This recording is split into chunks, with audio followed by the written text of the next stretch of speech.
Today I'm going to be reading Jane Brett, and she's the illustrator and author, and she wrote The Gingerbread Baby. So from the cover of this book, can anybody kind of predict what this book's going to be about? Gingerbread baby. A gingerbread baby. Do you think he's going to be good or ornery? He might get eaten. I don't know what to say. He's winking. He is Mischievous. Oh no. Alright, y'all. It was cold outside. It was warm inside. A fine day for gingerbread, Maddie thought. Maddie's mother put the big blue bow on the table and lit the stove. Maddie took down a worn-looking cookbook with old-fashioned writing on the cover. He opened it up to the page that said, "The Gingerbread Boy." Oh man.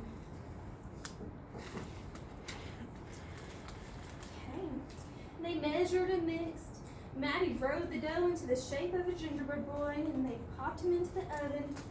Baked a full 8 minutes, no more, no less.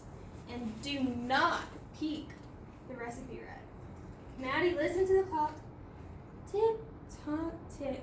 1 minute, 2 minutes, 3, 4, 5. Maddie couldn't wait any longer. He opened the oven door to take a peek. Instead of a gingerbread boy, out jumped a gingerbread baby. Oh no.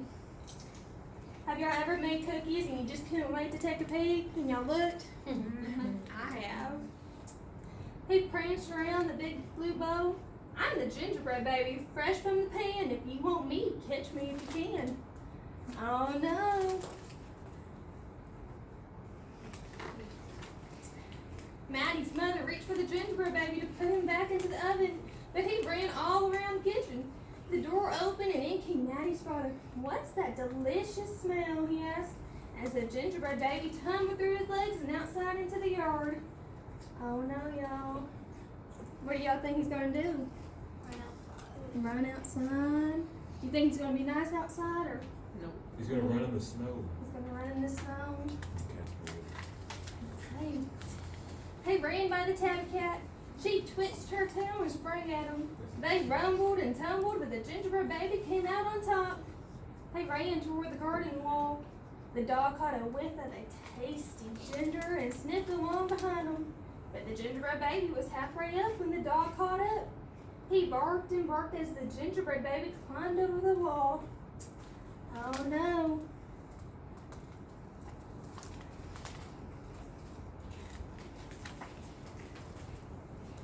Maddie was still inside. He heard his mother and father yelling. He heard a cat meowing and a dog barking. And he heard the gingerbread baby shouting, "Catch me if you can." Maddie opened up the worn-looking cookbook for the second time. Why do you think he opened up the cookbook?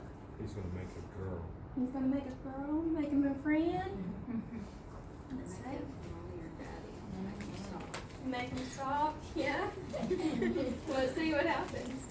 Meanwhile, the gingerbread baby wheeled on down the path and into the barn. The goats looked up as he somersaulted across the backs. The last one tried to catch him, but the gingerbread baby was too fast. Oh no. Y'all think he's gonna get ate by some kind of animal? He's too fast. He's too fast. Martha and Madeline were standing by the well when the gingerbread baby stopped to take a drink. They looked at each other and winked. Martha started to talk to him while Madeline tiptoed up behind him with the bucket. They couldn't fool the gingerbread baby. Looks like everybody's pretty hungry in this story, huh?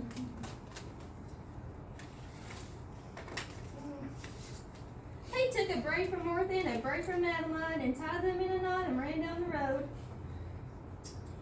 Back in the house, Maddie stirred, mixed, and rolled the dough. He shaped it, put it in a pan, and into the oven.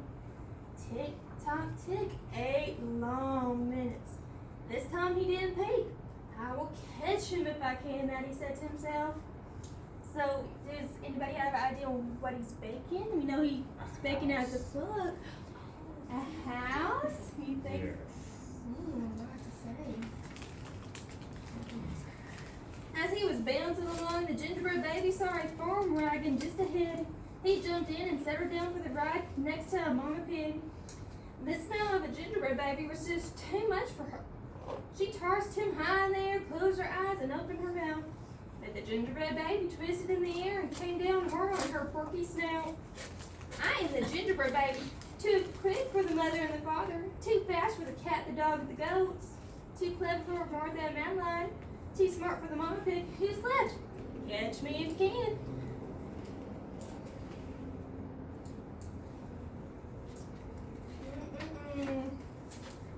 Feeling smug, the gingerbread baby strode along by himself until he came to a bridge that crossed over to the village. Just as he got to the middle, he heard running feet behind him and saw a crowd of villagers ahead of him. The gingerbread baby was trapped. He jumped up onto the railing, black flip through the air, and landed on a chunk of ice floating down the river. Oh no.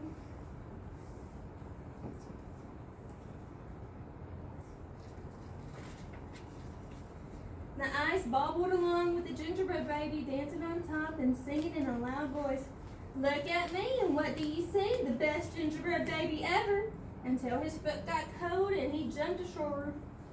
Who was watching him from the trees?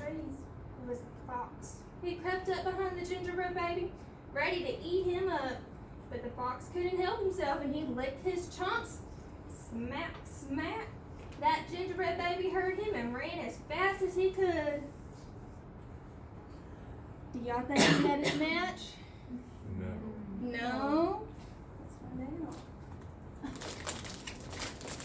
Just when the fox was catching up, the gingerbread baby saw the milk and cheese with his can of milk. The perfect hiding place, he thought. He lifted the lid and lowered himself inside. He was so pleased that he sang at the top of his gingerbread voice, ha ha hee hee, you'll never find me. I'm the gingerbread baby, catch me if you can. The milk and cheese man heard the gingerbread baby's voice. Who is meddling with my milk? He shouted and lifted the lid. But the gingerbread baby was ready. He jumped up and tweaked his nose. Have y'all ever heard the word meddling? Yes. You have? Do you know what it means? Getting into something. Something we're not supposed to? I think you're right. Now the milk and cheese man, the fox, the villagers, the mama pig, Martha and Madeline, the bleeding goats, the barking dog, the meowing cat, the father and the mother were all after the gingerbread baby and getting closer, and he knew it. The brass baby was not as peppy and proud as he had been. He sniffed a familiar smell and followed his nose into the woods.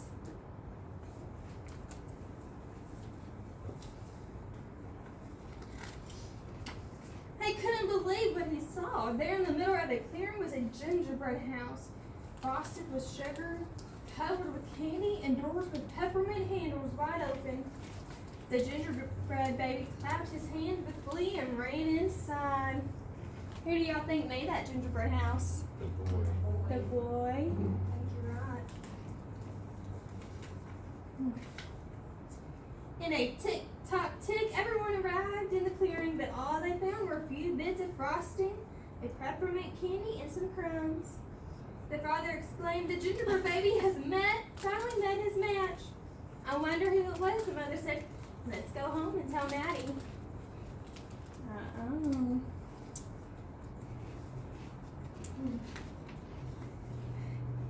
Hello, Maddie, his father said when they got home. We never did catch that gingerbread baby. All we found were some crumbs in the snow. I see you have been busy, his mother said, looking at the gingerbread house Maddie was holding. Too bad we never caught that gingerbread baby. Too bad, said Maddie.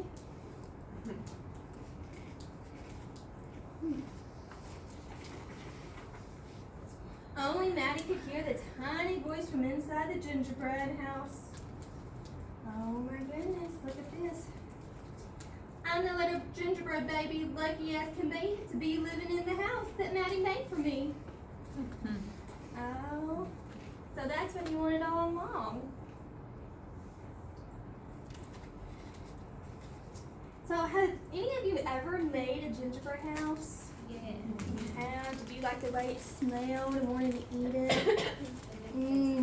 That was my favorite thing to do at Christmas. Now, did y'all expect the gingerbread baby to get a gingerbread house? And Because in the beginning we thought, what, that he had a friend he was going to make? Right. Now, in the middle of the story, we talked about a vocabulary word. Does anybody remember what it was? Meddling. Meddling, that's right. Good job.